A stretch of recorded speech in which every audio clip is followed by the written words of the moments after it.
این مثال روش دیتکت کردن تکنیک اکو یا اسلیپ ماسک اکو توی مموری رو بررسی می‌کنیم توسط مموری اسکنری که توسط ETW و ایونت های ETW کار میکنه.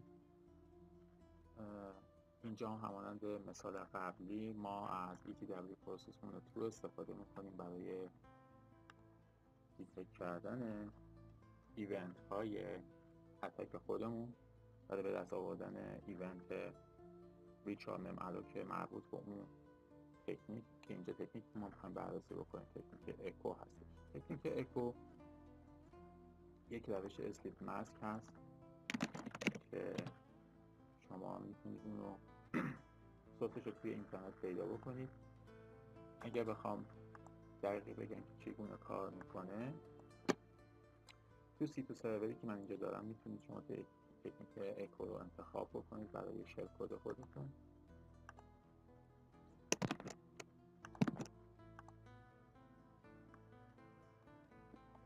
و تایمی که برای اسلیپ ماسکتون میخواید بدونید میتونید اینجا مشخص بکنید. برای مثال من تایم 10 میگم یا 5.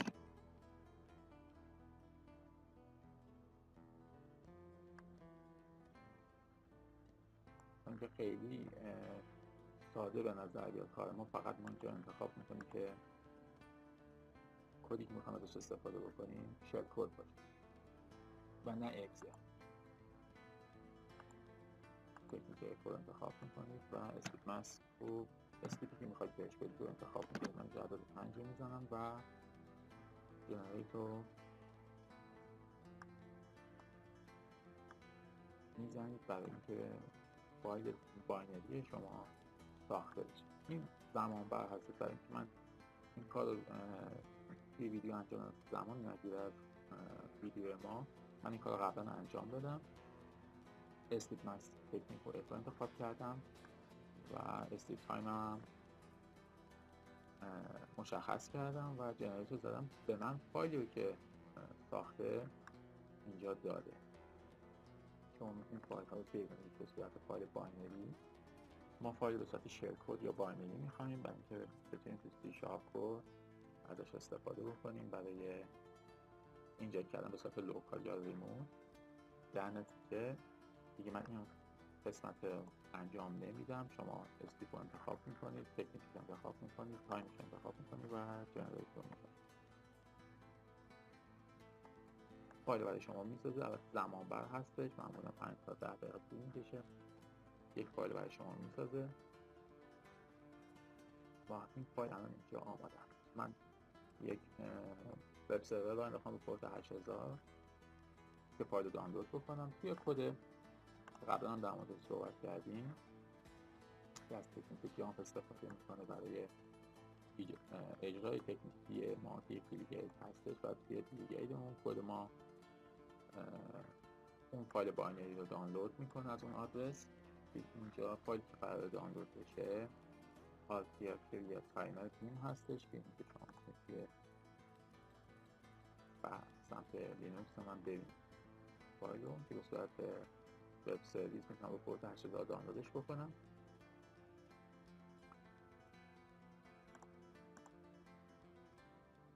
در نتیجه که سورس کد من این فایل باینری دانلود میشه از پورت 8000 توسط ویرچوال الوک. یک فضایی برای ساخته میشه برای نوشتن اون، کپی میشه توی مموری توسط تکنیک بی یا فانکشن پوینتر. استارت آدرسی که مربوط به اون فایل باینری تو مموری هست اجرا میشه.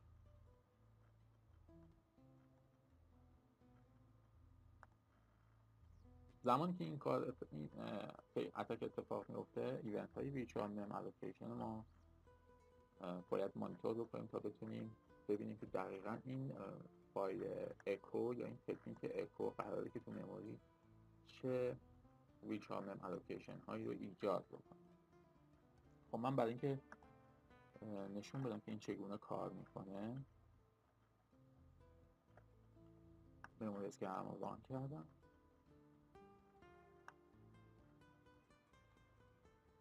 آماده هست برای اسکن کردن مموری.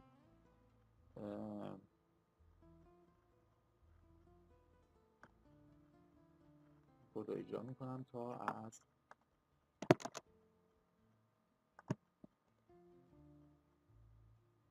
لینوکس فایل باینری رو دانلود بکنه و سشن من اینجا داشته باشه.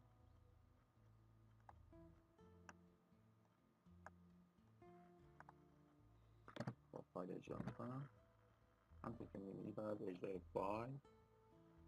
فایل دانلود میشه و اینجا ما سشن جدید رو داریم. تکنیک جامپ دیتکت میشه. همونطور که میبینید چون خود با تکنیک جامپ داره کار میکنه، تکنیک جامپ اینجا دیتکت میشه. اما برای دیتکت کردن تکنیک اکو کمی زمان لازم هست. دلیلش این هستش که شما زمانی که از تکنیک اکو استفاده میکنید، خب حالا تکنیک اکو توسط مموری اسکنر دیتکت شد. تفاوت دیتکشن رو میشه اینجا دید. اینجا تکنیک جامپ دیتکت شده،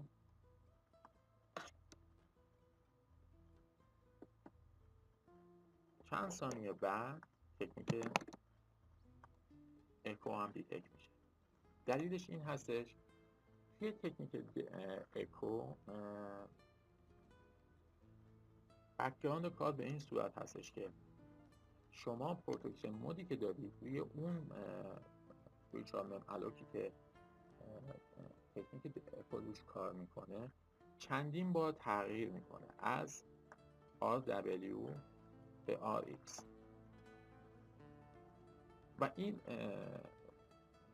رفتار کد به ما نشون میده که اونجا در اون استارت آدرس خاص ما چیزی همانند اکو داریم، در واقع تکنیک یا متد اکو داریم. در نتیجه تو استارت آدرس 13B 4 تا 0 RW تغییر میکنه به RX. منتهای مراتب این اتفاق پشت سر هم در ثانیه های متفاوت میفته. اون زمان بین اینها یا دلتا تایم بین این تغییرات دقیقا همون زمان اسلیپ شما هست. یعنی اگر دقت بکنید اینجا اسلیپ ما هر 3 ثانیه اتفاق میفته. در واقع هر 3 یا هر 4 ثانیه داره اتفاق میفته روی پروسس نیتیو پلود ما. در نتیجه توی مموری تغییر RW به RX هر 4 ثانیه داره اتفاق.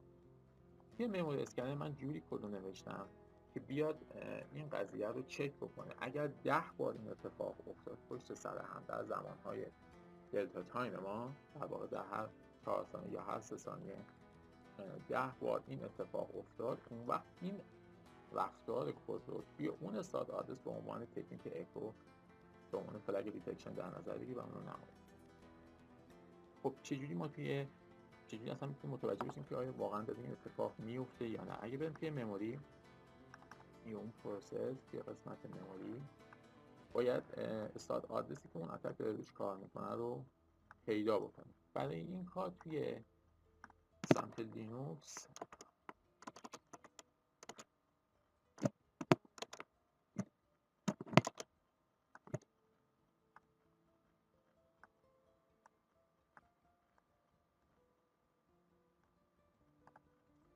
توی بخش دیباگ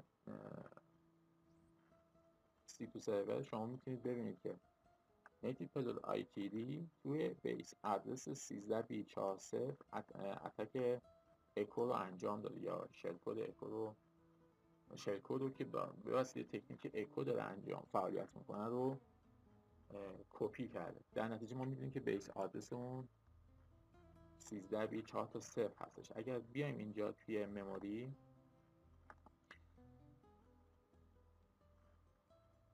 13B رو اجرا بکنم تو که میبینید 13B 116 کیلوبایت RW هست. یعنی پروتکشن مودی که الان داره 04 هستش. در واقع اما این تغییر میکنه به 20 در واقع به 20 که همون RX هستش. چجوری میشه اینو دیتکت کرد؟ شما با زدن رفرش زمانی که اسلیپ ماسکتون دلتا تایمش به 0 یا 1 میرسه، زمان رفرش کردن اینجا باید RW تون تغییر کنه به RX.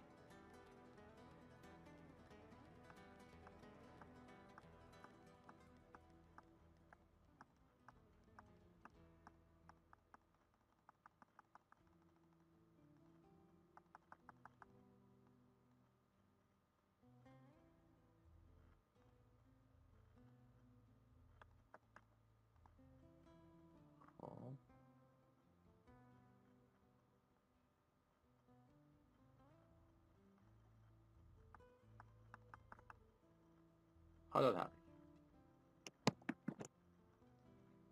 با رفرش کردن پشت سر هم زمان دلتا تایمتون به 0 یا 1 ثانیه اول که میرسه، همونطور که میبینید 13 فیت، حالا سایزش شده 96 کیلوبایت و پروتکشن مودش RW نیست RX. در واقع پروتکشن مود شما از 0.4 تغییر کرده به 20 از RW به X روی چه استارت آدرسی؟ 13 فیت که شما اینجا دقیقا میتونید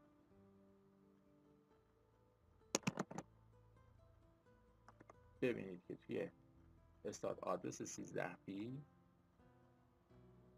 RW تغییر کرده به RX. در واقع 0.4 کد 0.4 یا پروتکشن مود 0.4 که RW هست به 20 تغییر کرده که RX هست. روی چه استارت آدرسی؟ استارت آدرس 13 فیت 4 تا 3.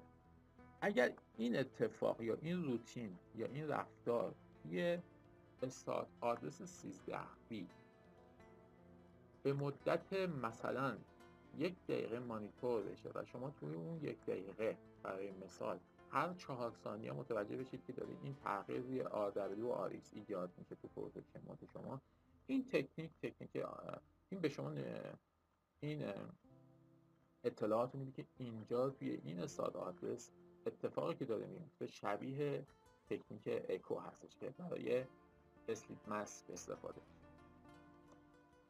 در واقع در زمانی که در حالت پروتکشن مود RX هستش، اطلاعات اون بخش سکشن مموری شما روی 13 فیت 4 تا 3 در این قسمت مموری دیکریپت شده.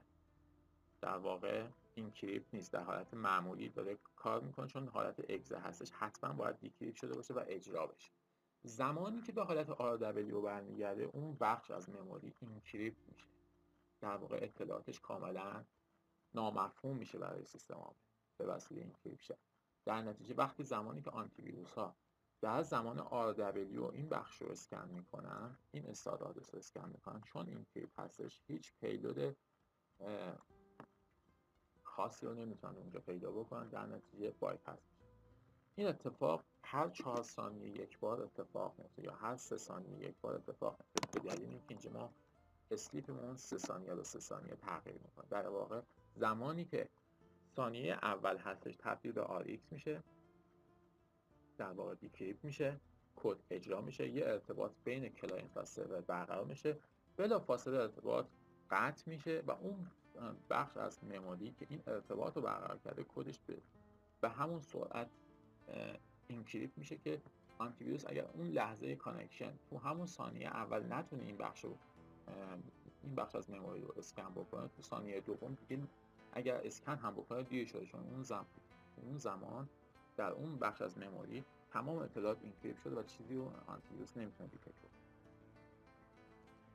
تکنیک اسلیپ ماسک که شما هم تو کوبالت استریک داری هم توی این سیتو سرور داری، یه همچین کاری رو در واقع توی مموری انجام میده، منتها اینجا تکنیک اکو هست. این با کوبالت استریک متفاوت هست بک‌گراند کارش، ولی هر دو دقیقاً همین کار رو توی این مموری انجام میدن و اینکریپشن ایجاد میکنن. پس در زمان RX اینکریپت نیست، در واقع دیکریپت شده و اطلاعات به صورت نرمال توی مموری هستش و اجرا میشه همون لحظه هر 3 ثانیه یک بار. ثانیه دوم و سوم این تبدیل میشه به RW و این بخش رید و رایت میشه و در اون حالت رید و رایت اینکریپت شده در داخل مموری.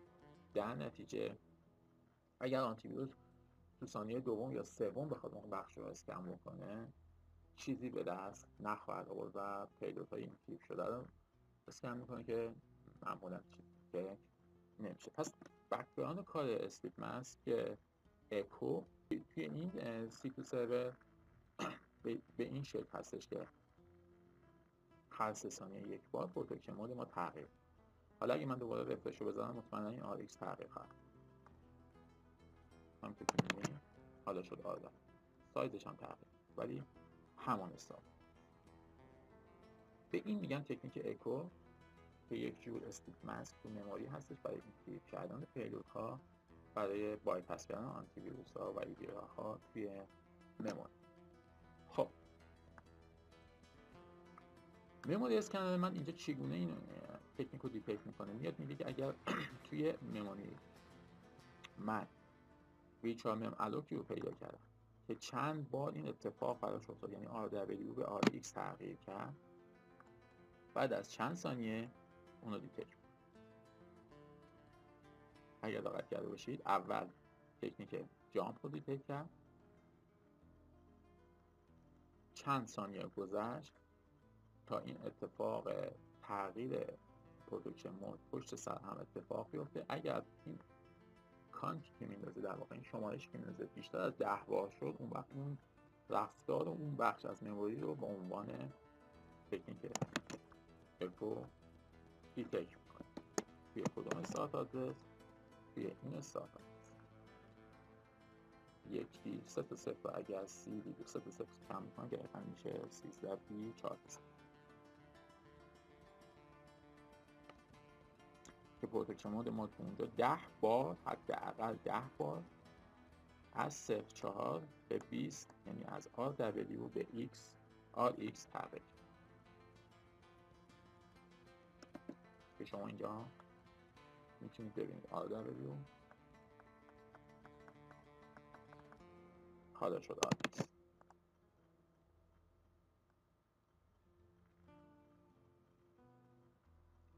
و این اتفاق پشت سر هم تا زمانی که این پروسس داره کار میکنه هر 3 ثانیه یک بار داره اتفاق میفته، چون اینجا اسلیپ ماست هر 3 ثانیه هستش. این اتفاق هر 3 ثانیه اتفاق میفته. اگر شما اونجا اسلیپتون رو تغییر بدید، این زمان بین دلتا تایم بین این تغییرات هم تغییر میکنه. حالا یک کد ساده من نوشتم برای این کار، برای اسکن کردن اون سکشن خاص توی مموری تا به شما نشون بده که دقیقاً چگونه کار میکنه اون بخش. این کد بسیار ساده است، میاد توسط تابع ریچار کوری اکزه یا EX اون بخش از آدرس مموری اون پروسس خاص رو اوپن میکنه و اطلاعات اینفوش رو میگیره. توی اطلاعات اینفو اطلاعات پروتکشن مودش رو مقایسه میکنه با پروتکشن مود قبلیش. این اتفاق هر این مانیتور کردن اون بخش از مموری هر 100 میلی سکند اتفاق میفته. در نتیجه این مانیتور پشت سر هم اتفاق میفته و تغییرات رو این کد نشون میده که از پروتکشن مود اون از 0.4 تغییر میکنه به 20. بعد اینکه تست رو بزنیم، مموری اسکنر رو اجرا میکنم. مموری اسکنر سکشن روی چه پروسسی؟ پروسس 65 72 توی چه استارت آدرسی؟ خب ما اینجا میدونیم استارت آدرسی که این اتفاق داره براش میفته چی هست؟ 13 بی 4 تا.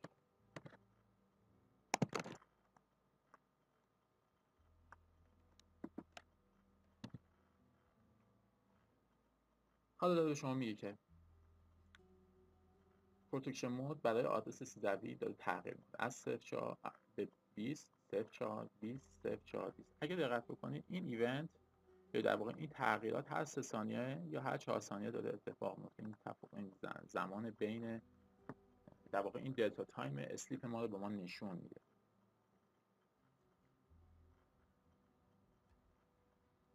از 20 تا 23 که تغییر کرده دقیقاً 3 ثانیه هستش. پس اینجا اسلیپ ما 3 هستش. حالا اگه بیایم اسلیپ رو تغییر بدیم به 10، این زمان باید تغییر کنه.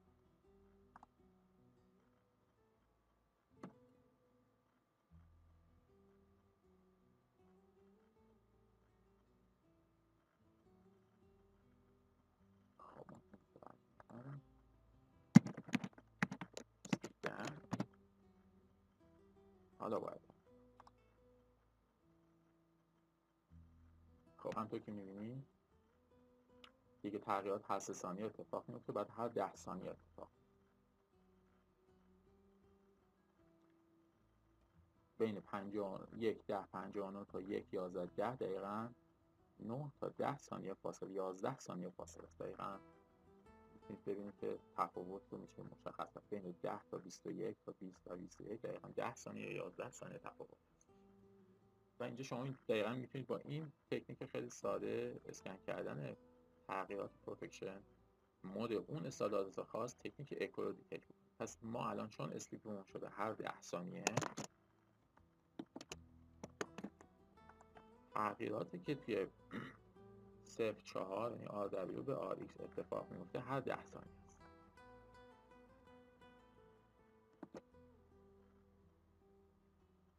توی مموری اسکنر من هم دقیقا همین کار رو میکنه، میاد یه همچین اسکنی رو انجام میده توی اون استارت آدرس. اگر بعد از 10 ثانیه، اگر بعد از 120 ثانیه در واقع در این توی کد جوری نوشته شده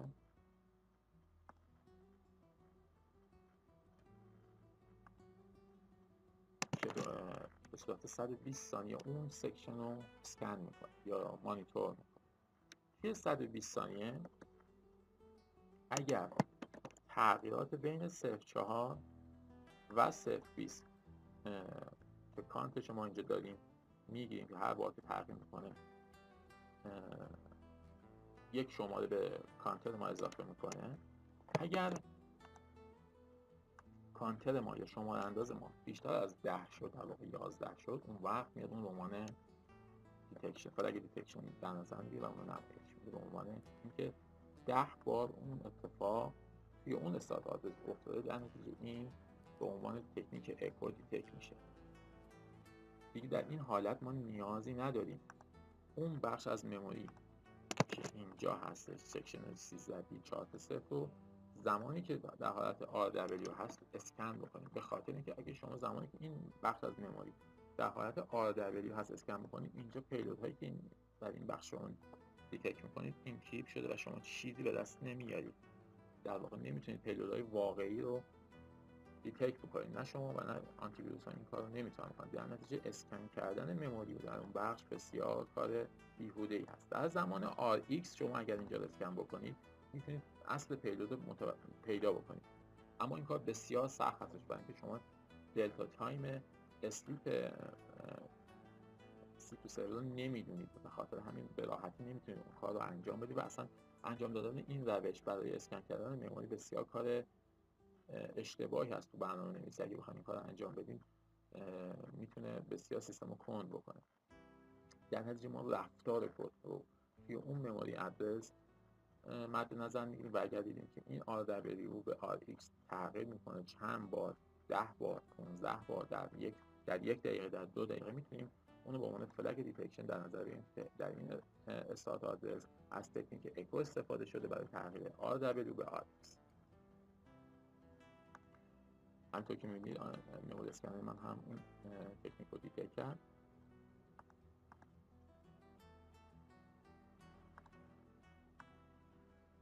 در نتیجه ما کدی که کد نیتیو پیلود ITD از دو تکنیک استفاده کرده. تکنیک اول برای اجرای پیلود که توسط تکنیک جامپ هست که اینجا دیتکت شد.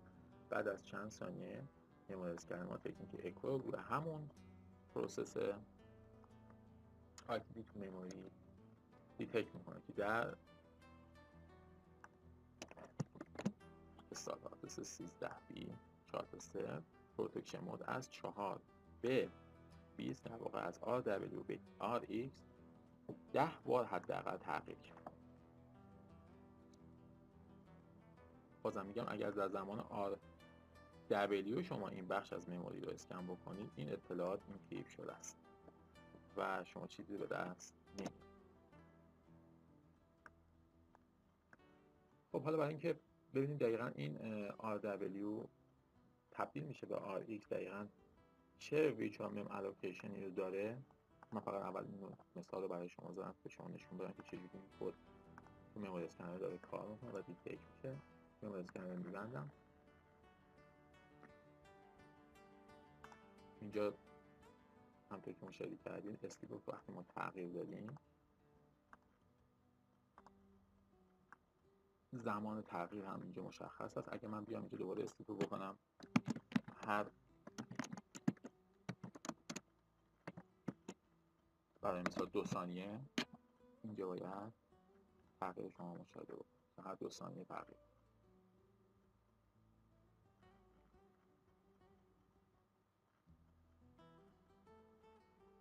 خب حالا کم که مشاهده میکنید فاصله بین 7 تا 9 دقیقا هر 2 ثانیه داره این تغییر انجام میشه و دیگه هر 10 ثانیه نیستش که تغییر در واقع دلتا تایم ما 2 ثانیه به 2 ثانیه هستش یا حد اکثر هر 3 ثانیه. پس تفاوت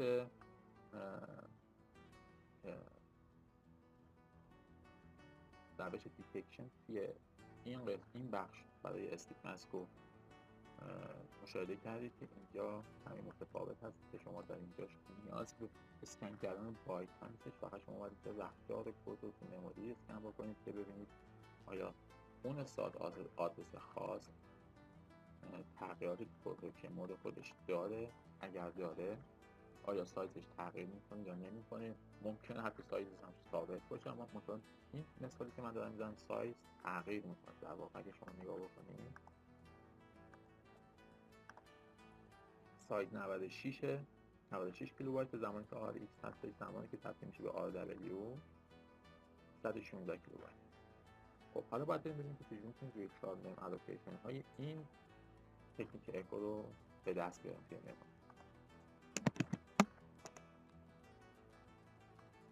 برای این کار همانند بخش مثال قبلی دوباره باید اون تکنیک رو اجرا بکنید. مثلا باید از قبلش باید از virtual name allocation از ETW پروسس مون 2 استفاده بکنید برای مانیتور کردن پروسس ها. خودشون میذارم توی فایل اوتپوت، فایل اجرا میکنم که شروع بکنه به مانیتور کردن virtual name allocation ها. همونطور که میبینید لاگ فایل ETW پروسس مون لاگ شروع میکنه به لاگ انداختن و ایونت های virtual name alloc تمام پروسس ها رو به صورت ریال تایم یا شبیه ریال تایم ذخیره. خب پروسس رو من کیل کردم، در نتیجه که فعال نیست دوباره باید کد اتک رو وارد بکنیم. همونطور که گفتم این کد اتک فایل دمو 64 باینری رو دانلود میکنه که این فایل از تکنیک کد رو استفاده میکنه. در نتیجه زمان اجرا و حتما virtual name allocation های تکنیک اکوی این سرور رو خواهیم داشت، البته اگر از virtual name allocation استفاده کرده باشید. در واقع اگر از virtual alloc یا توابعی که برای virtual alloc هست استفاده کرده باشه حتما virtual name alloc ایونتش رو ما خواهیم داشت. خب این کد تو بک‌گراند داره ایونت ها رو میگیره، کد اتک رو اجرا میکنیم. کد اتک اجرا بشه فکر می‌بینید یه سشن جدید ایجاد میشه که هر 3 ثانیه دلتا تایمش هست. ترک میکنم. توی بخش دیباگ میتونید ببینید این بار آدرسی که اکو داره توش فعالیت میکنه F643 هست.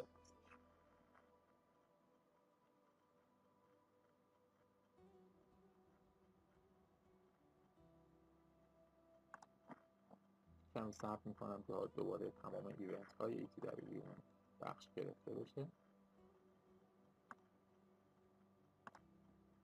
برای اینکه مطمئن بشم آیا اون پروسس ما ایونتش اینجا هست. بریم ببینیم پروسس ما چه PID داره. PID 25704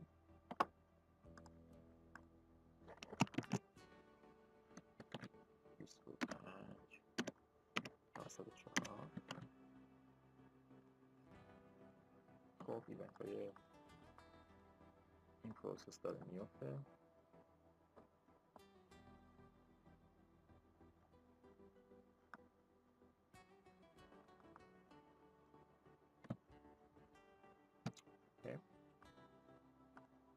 کافیه دیگه، نیاز نیست بیشتر از این دیگه پایین طور باشه.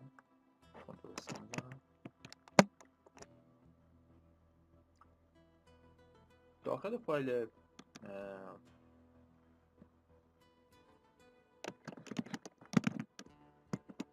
ETW process move log file شما باید دنبال ایونتی که میخواید بگردید. برای اینکه راحت تر بتونید اینو پیدا بکنید میتونید از کامند استفاده بکنید. pipe ETW process move log go find str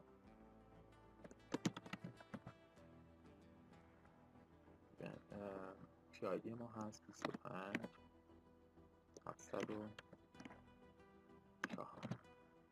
خب ایونتش هست، ایونتش رو میزنم توی یک فایل به نام استفیده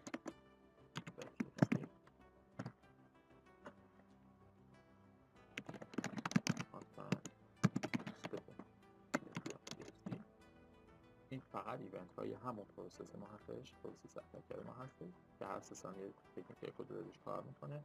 اگه بیان پایین خب ما اینجا میدونیم که F6 4 تا 0 دقیقا استارت آدرسی هستش که اون اتکر کد روش کار میکنه. شما به این وسیله میتونید رو دست بیارید یا اینکه بیایید در داخل بخش مموری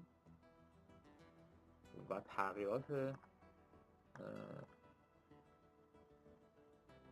که توی مموری برای اون پروسس اتفاق میفته تو سکشن‌های مختلف مشاهده بکنید، یا اینکه از کدی مثل این استفاده بکنید و با تابع ریچارد کوئری اکسک سکشن‌های مختلف مموری اون بخش رو مانیتور بکنید تا به دست بیارید ببینید دقیقاً توی مموری کدوم بخش از مموری اون پروتکشن مودش تغییر می‌کنه.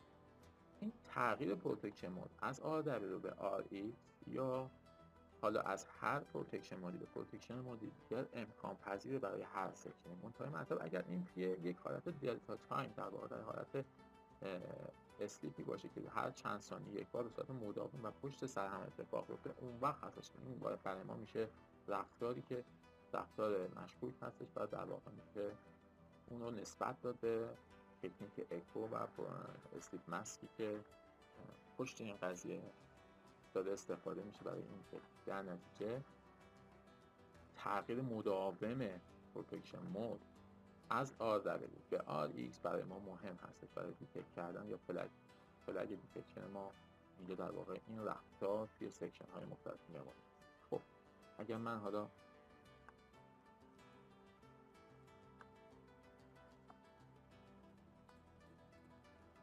F6 4 تا 0 رو پیدا بکنم،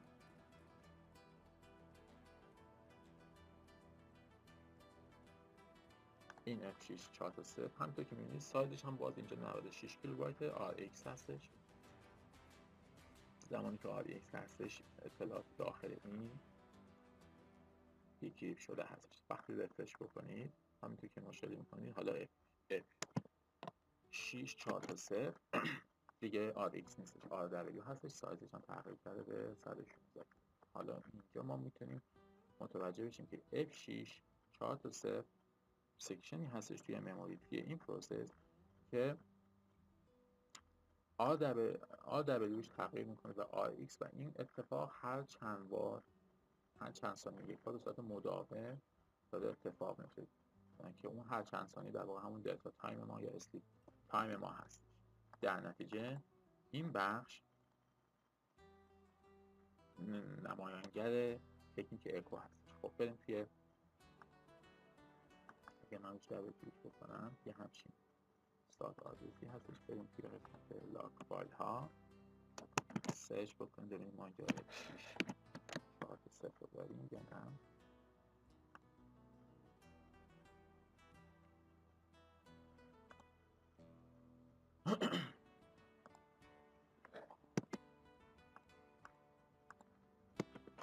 خب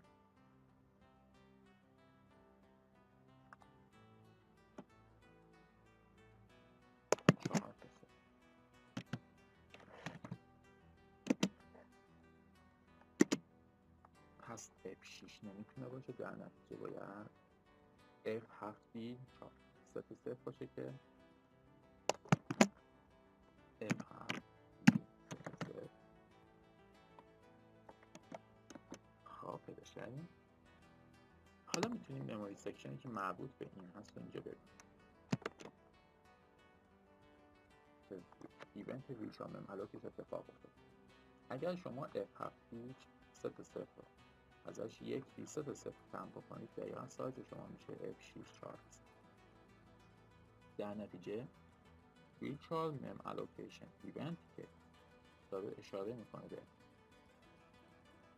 این اتک اکو این که برای ما اگر یادتون باشه فلگ دیتکشن سایز مم کامیت و مم رزرو مشخص بود که ثابت هستن برای ما مهم هست. در نتیجه اینجا سایز دیتکشن ما 118784 و اطلاعات مم کامیت و مم رزرو هم ثابت هستش. در نتیجه این بخش که ثابت هست فلگ دیتکشن ما توی مموری هستش برای ایونت های ویژوال مم الوکیشن. خب پس سایز ما شد 118784. اگه بریم توی سورس کد مموری اسکنر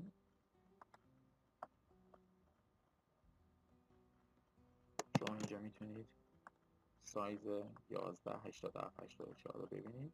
مم کامیت مم رزرو که من از قبل توی سورس کد اد کردم به عنوان فلگ دیتکشن برای ویژوال الوکیشن بکن آرای 18 که در واقع 19. توی ورژن جدید برای اون بخش هایی که برای دیتکشن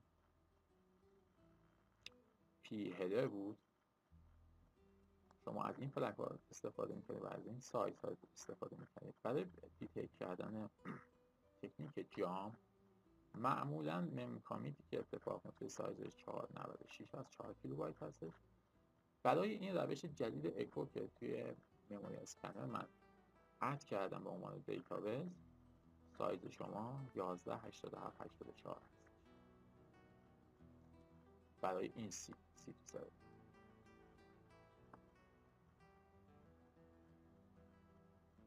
در نتیجه من یک دسکریپشن به دیتابیس اد کردم، در واقع به سیستم به مموری اسکنر اد کردم که اگر شما سایز 118784 دیدی این رفتار اگر اون رفتار خاص رو در اون دیتکت کردی اون در رابطه با اکو استیپ ماسک هستش دیتکشنش.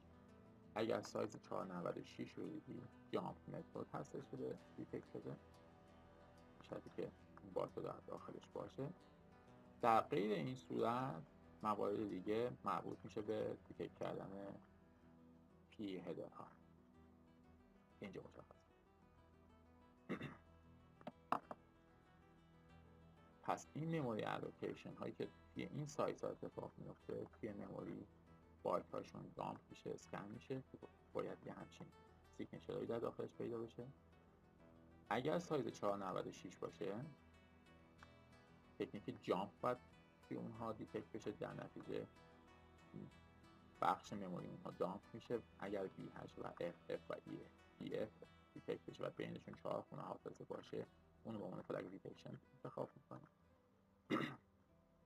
اما اگر سایز ما 118784 باشه مم کامیت مم رزرو باشه این تکنیک اکو استیپ ماسک هست. توی این تکنیک ما دیگه مموری اسکنرمون بخش مموری اون بخش رو دامپ یا اسکن نمیکنه، فقط نگاه میکنه آیا RWX داره تغییر میکنه به RX یا خیر. اگر این اتفاق 10 بار پشت سر هم اتفاق افتاد توی بازه زمانی 2 دقیقه اونو به عنوان فلگ دیتکشن در نظر میگیره و دیتکت. حالا من در کدم انتخاب در اون کدم جوری نوشتم که این مانیتور کردن تغییرات بین RW و RX رو توی 120 ثانیه تو 2 دقیقه انجام بده. حالا شما توی مموری اسکنر خودتون میتونید این زمان کم یا زیاد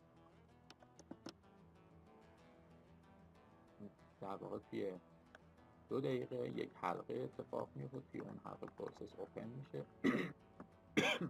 اون بخش مموری یا اون سکشن خاص از مموری که دارای این سایز بوده در واقع این سایز بوده اینجا مشخص میشه استارت آدرسش، اطلاعاتش دامپ میشه توسط ویرچوال کوئری اگزیک، تو فایل توی استراکچر اینفو ریخته میشه. توی استراکچر اینفو قسمت پروتکشنش رو میاد مقایسه میکنه با پروتکشن مود چند ثانیه قبلش. اگر متفاوت بود کانتر میذاره. در واقع یکی به کانترهای ما اضافه میشه که از 0.4 تغییر کرده به 0. اگر این اتفاق 10 بار بیشتر از 10 بار پشت سر هم اتفاق بیفته، اون وقت اون به عنوان فلگ دیتکشن در نظر میگیره و اون اطلاعات مربوط به اون پروسس رو توی اون سکشن خاص رو نشون میده به عنوان تکنیک اکو. پس در این حالت ما خیلی نیازی به انتیری ویرچوال مموری نداریم. در واقع این کد و دام کردن اطلاعات داخل اون برای ما مد نظر نیست. فقط تغییرات توی پروتکشن مود 20 به 4 و 4 به 20 هست برای ما مهم است. اگر این تغییرات رو ببینه به صورت فلگ دیتکشن در نظر میگیره و اون رو نمایش میده.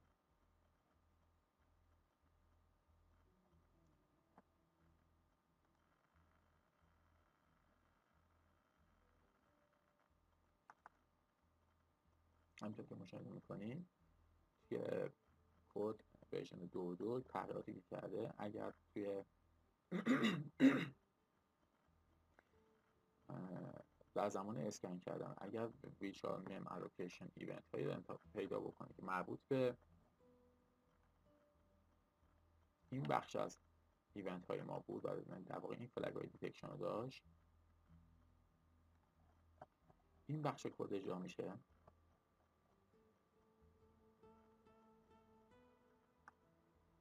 اما اگر فلگ دیتکشن ما با سایز مخصوص تکنیک اکو توی این C2 سرور باشه، در واقع با این سایز باشه و این سایز رو دیتکت بکنه، این بخش کد ما اجرا میشه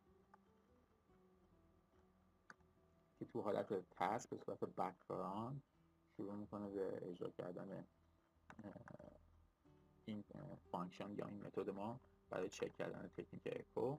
این در حالت بک‌گراند به صورت تسک اجرا میشه، به صورت اسینک این کد اجرا میشه، به صورت 120 ثانیه یک لوپ 120 ثانیه‌ای شروع میکنه به اسکن کردن اون پروسس مموری پروتکشن هاشو توی اون استاد آدرس خاص مانیتور میکنه برای 120 ثانیه تا ببینه تغییرات رو ببینه. اگر تغییرات پشت سر هم اتفاق بیفته مموری پروتکشن تغییر بکنه، اینجا فلگ دیتکشن رو به ما میده. این کد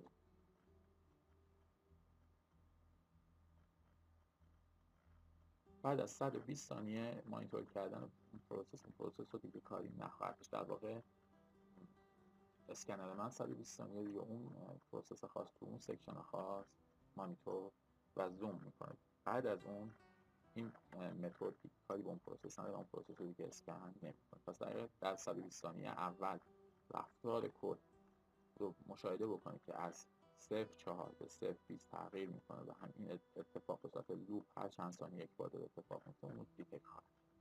در نتیجه اگر اسلیپ ماسک شما اسلیپ تایمش بیشتر از 120 ثانیه باشه، مموری اسکنر من اینو دیتکت نخواهد کرد. اگر بخوام مموری اسکنر رو جوری بنویسم که اسلیپ تایم های بیشتر رو مثلا برای 3 ثانیه، برای 2 دقیقه، برای 3 دقیقه، 4 دقیقه، 5 دقیقه رو دیتکت کنه، باید اینجا زمان رو بیشتر بهش بدم، زمان بیشتری رو به مانیتور کردن اون بخش از مموری اون پروسس اختصاص. اما این در اینجا توی خود من فقط 2 دقیقه اول رو مانیتور بعد از پیدا کردن اون ویرچوال مم الوکیشن که اون سایز خاص رو دیتکت کرد. خب برای این کد یک بار دیگه اجرا بکنیم، کد رو یک بار دیگه تستش رو ببینیم. خودش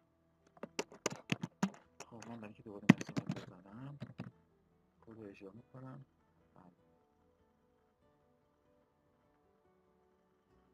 مموری اسکن میکنم، اسکن شروع میکنم. آماده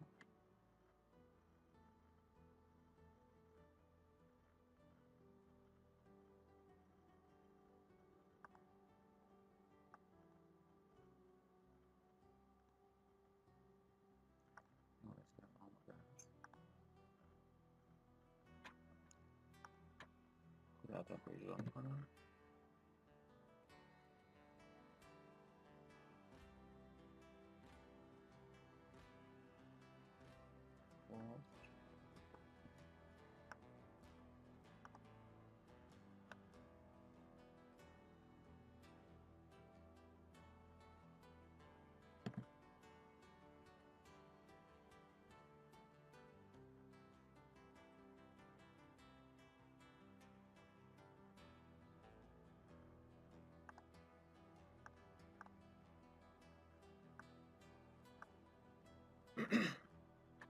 حالا که مشاهده میکنید، حالا بعد از چند ثانیه با وقفه چند ثانیه که بخش از مموری اسکن میشه، اول فکر میشه جامپ شد،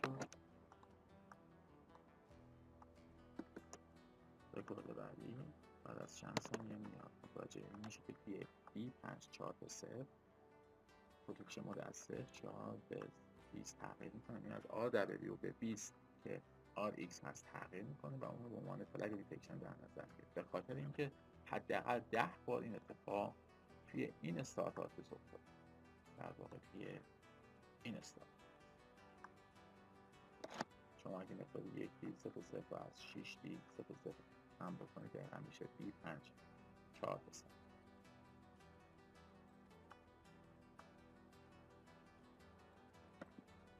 و هم که مشاهده میکنید مموری اسکنر من هم تکنیک جامپ رو دیتکت کرد، هم تکنیک اکو رو روی اون پروسس خاص توی مموری دیتکت کرد توسط ETW ایونت های ویرچوال مموری که دارای همون سایز خاص و همون مکانیزم که فلگ دیتکشن ما برای اتک اکو هست. زمانی که اینو پیدا میکنه این استارت آدرس خاص رو میشه توسط کابل APR پروتکشن مودشون به صورت 120 ثانیه مانیتور میکنه و اگه تغییرات بین 0.4 و 20 رو مشاهده کرد، برای 10 بار حداقل اینو مشاهده کرد، اون رو به عنوان فلگ دیتکشن در نظر میگیره و اینجا نمیشه.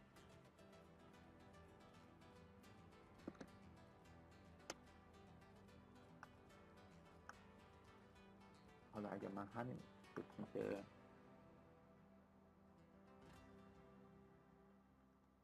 اکو رو اینجا با شل کد جک بکنم به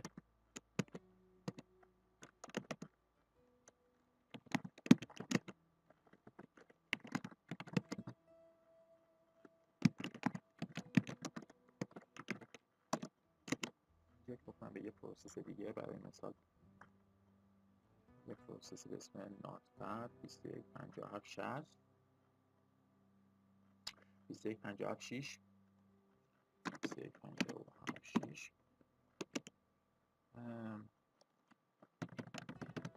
x64 فایلی که میخوام بهش اینجکت بکنیم رو مشخص بکنیم.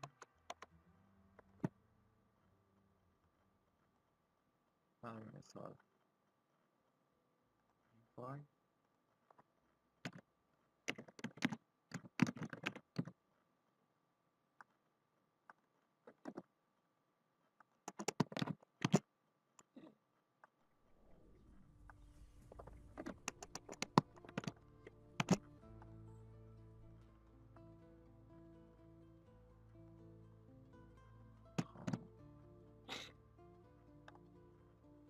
حالا فایل باینری ما اینجکت میشه به فایل ناتپد با PID 21576. اگر تکنیک اکو اونجا هم اتفاق افتاده باشه، خب اینجکشن فیل. چرا؟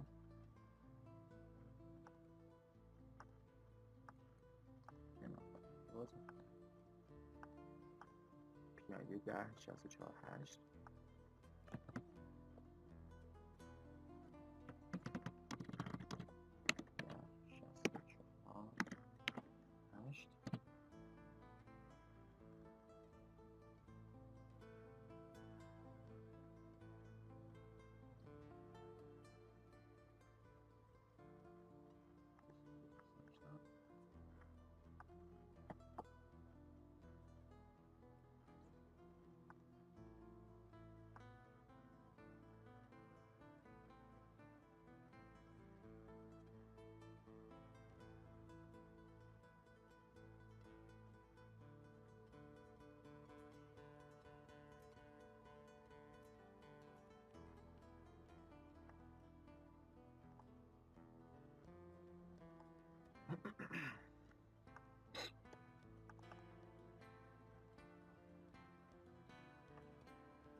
پروسس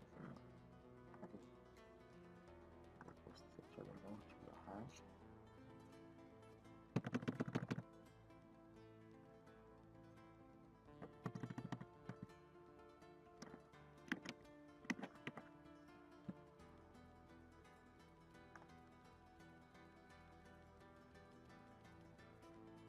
خب بار شل کد ما اینجکت شد به MS Paint.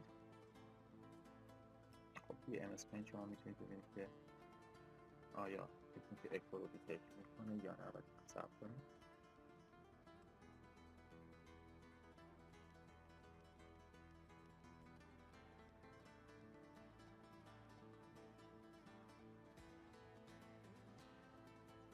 همونطور که مشاهده میکنید نمود اسکنر من بعد از چند ثانیه در واقع بعد از 10 ثانیه تکنیک اکو رو داخل MS Paint 49 48 دیتکت میکنه.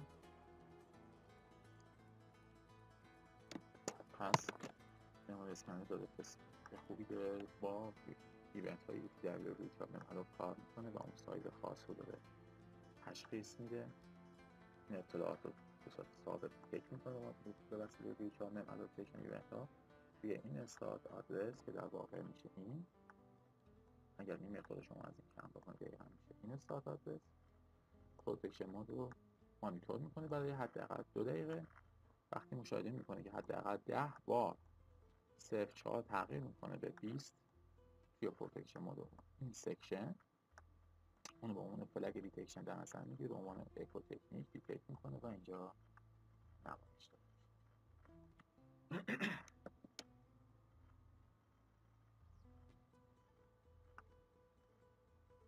این تکنیک ما توسط شل اینجکشن